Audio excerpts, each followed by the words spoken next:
आणि या ठिकाणी पुष्कळ लोकांनी ब्रह्मवंश करायचा ठरलं, तरी पण शिवाजी राजाने धर्म स्थापन केला, रामाने धर्म स्थापन केला,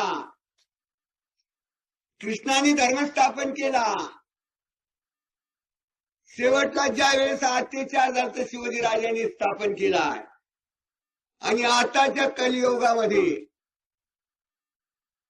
देवळामध्ये महादेवाचे कुत्रे डुकरे हिंडायला लागले. कोणी भस्म लावायला तयार नाही, त्या महादेवाच्या देवळात जायला तयार.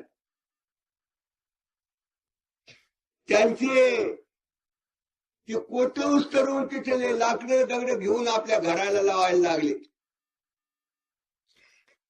म्हणून हा धर्म नष्ट झाला, हा धर्म मागासला. म्हणून बाबाला मोडतो तोडपत्या अंधरसुलामध्ये बसावं लागलं.